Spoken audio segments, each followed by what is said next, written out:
The protester injured Saturday, March 23 during a police charge to disperse yellow vests in Nice has been pushed by a police officer, said Friday the prosecutor, who announced the opening of an information judicial. At first, Nice prosecutor Jean-Michel Priest assured Monday that there was no contact between the protester, Genevieve Legge, 73, and a police officer.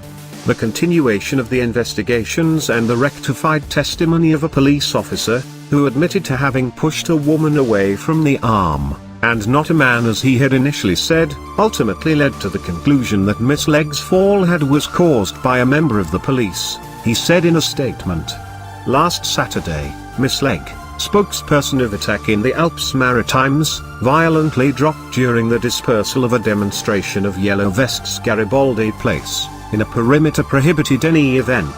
As I said last Monday, the images then available that had been viewed and the testimonies collected led me to conclude that there was no direct contact between the victim and the police, said Mr. Priest. But investigations continued, including the seizure of new images and the hearing of new witnesses, he continued. The finalized results of the exploitation of many other images, and the coherence of all this evidence, led me with the investigators to see that before the arrival of the cord of his colleagues at the level where Mrs. Legge was, a policeman isolated and devoid of shield had spread of arm to his right Mrs. Legge, thus causing its fall, added the magistrate.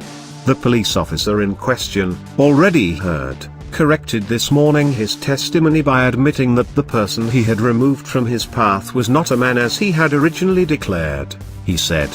A judicial inquiry was opened for voluntary violence by a person in charge of public authority and the magistrate asked that it be entrusted